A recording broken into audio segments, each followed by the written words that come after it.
Assalamualaikum warahmatullahi wabarakatuh. Perkenalkan, nama saya Andi Reski Ernawati dari jurusan Budidaya Perairan Fakultas Pertanian Universitas Muhammadiyah Makassar.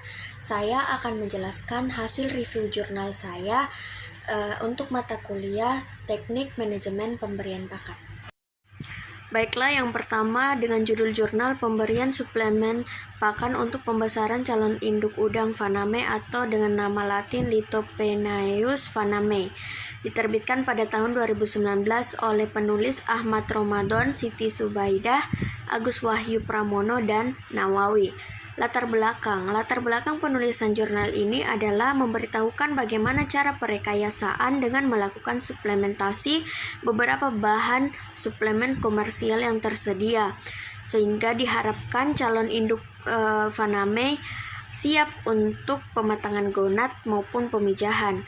Tujuan perekayasaan ini bertujuan untuk mendapatkan teknik pemberian pakan calon induk selama adaptasi sebagai persiapan proses maturasi sehingga induk udang faname siap untuk digunakan di panti pembenihan. Metode yang digunakan oleh penulis adalah metode kuantitatif karena penulis melakukan beberapa percobaan dengan melakukan perlakuan-perlakuan yang berbeda pada calon induk udang faname. Hasil, semua perlakuan pada calon induk udang faname memberikan peningkatan berat dan panjang yang dapat diketahui dari pertumbuhan mutlak, laju pertumbuhan, dan laju pertumbuhan spesifik. Penambahan berat dan panjang pada calon induk betina relatif lebih tinggi apabila dibandingkan dengan jantan. Di samping bobot awal yang lebih tinggi, secara genetik pertumbuhan udang faname lebih cepat pada betina dibanding jantan sampai dicapainya pertumbuhan maksimal. Calon induk udang faname baik jantan maupun betina dengan ukuran standar sangat berpengaruh terhadap performa naupli yang akan dihasilkan baik jumlah dan kualitasnya. Kesimpulan, yang pertama, pakan komersial dengan protein tinggi 48% dapat digunakan sebagai pakan calon induk udang faname yang baru diseleksi dari petakan tambak pembesaran. Yang kedua, suplementasi vitamin pada pakan pembesaran calon induk udang faname dapat memacu pertumbuhan dan perkembangan gonat udang faname. Kelebihan dan kekurangan jurnal ini. Kelebihan dari jurnal ini adalah terletak pada penggunaan teori yang sangat berkorelasi dengan data. Penulis mampu menemukan teori yang cocok dengan ketersediaan data dan topik yang sedang diangkat. Sementara itu, kekurangan dari jurnal ini adalah tidak memiliki keterangan volume. Baiklah, untuk jurnal yang kedua yaitu dengan judul Performa Kematangan Gonat, Fekunditas, dan Derajat Penetasan melalui Pemberian Kombinasi Pakan Alami pada Induk Udang Windu atau Penaeus monodon Fab. Dengan volume 3, penulisnya itu Sabrina Suminto Diana Rahmawati, diterbitkan pada tahun 2014. Latar belakang penulisan jurnal ini adalah memberitahukan bahwa pemberian kombinasi pakan alami cumi-cumi, cacing laut, dan tiram pada pembenihan udang windu diharapkan dapat meningkatkan kematangan gonat, fekunditas, dan derajat. Penelitian ini bertujuan untuk mengetahui pengaruh berbagai kombinasi pakan alami cumi-cumi, cacing laut, dan tiram terhadap kematangan gonat, fekunditas, dan derajat penetasan pada induk udang windu. Variabel yang diamati meliputi kematangan gonat, fekunditas, dan derajat penetasan. Penelitian ini menggunakan rancangan acak lengkap atau RAL dengan 4 perlakuan kombinasi pada pakan alami dan 3 kali ulangan. Metode yang digunakan oleh penulis adalah metode kuantitatif karena penulis melakukan beberapa percobaan dengan melakukan perlakuan A cumi-cumi 5%, cacing laut 50%, dan tiram 25%. Perlakuan B, cumi-cumi 30%, cacing laut 40%, dan tiram 30%. Perlakuan C, cumi-cumi 35%, cacing laut 30%, dan tiram 35%. Dan perlakuan D, cumi-cumi 40%, cacing laut 20%, dan tiram 40%. Hasil dari penelitian ini menunjukkan bahwa pemberian kombinasi pakan alami pada perlakuan C memberikan tingkat kematangan gonad paling cepat, yaitu selama kurang lebih 5-6 hari. Penelitian ini juga menunjukkan bahwa derajat penetasan dan perlakuan A, B, dan C berbeda nyata. P kurang dari 0,05 terhadap perlakuan D, tetapi tidak berbeda nyata P lebih dari 0,05 terhadap fekunditas induk udang windu. Berdasarkan pada hasil penelitian dapat disimpulkan bahwa pemberian kombinasi pakan alami dengan jumlah cacing laut 30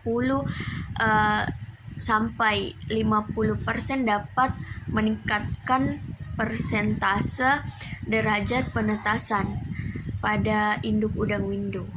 Kesimpulan, berdasarkan pada hasil penelitian dapat disimpulkan bahwa pemberian pakan segar cacing laut, cumi-cumi, dan tiram pada perlakuan A, B, dan C berpengaruh nyata terhadap derajat penetasan pada perlakuan D, tetapi tidak berpengaruh nyata terhadap fekunditas pada induk udang windu.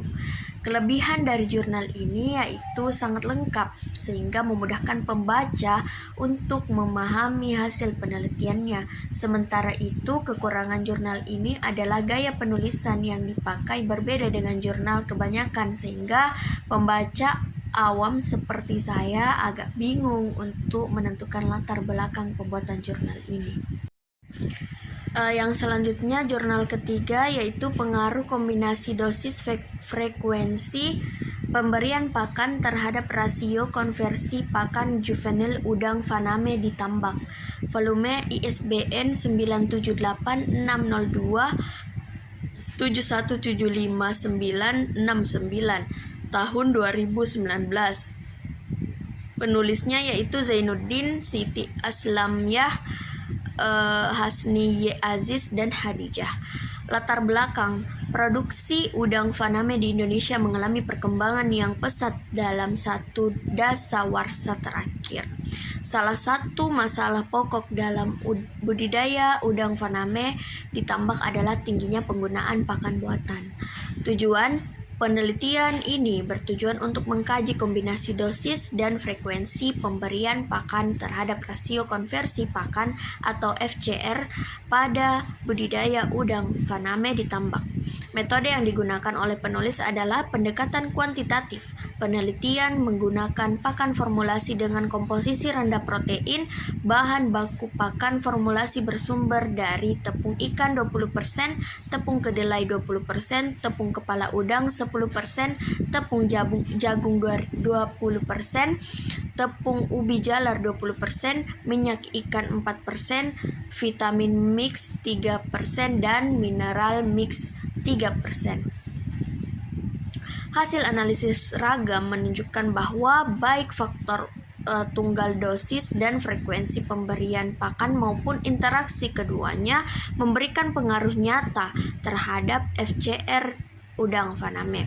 Hasil uji W2K menunjukkan perlakuan A1B2 merupakan kombinasi perlakuan terbaik dengan FCR sebesar 1,02 meskipun tidak berbeda nyata dengan A1B1 FCR-nya 1,09 dan A1B3 FCR 1,12.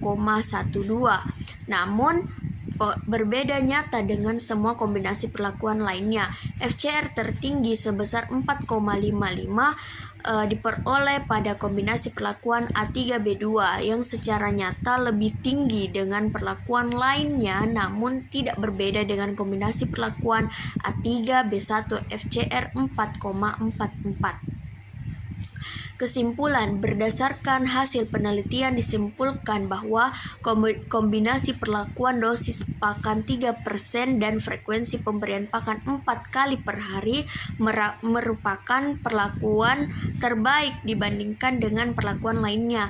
FCR terendah sebesar 1,02 diperoleh pada kombinasi perlakuan tersebut. Kelebihan dan kekurangan. Kelebihan dari jurnal ini yaitu sangat lengkap sehingga memudahkan pembaca untuk memahami hasil penelitiannya.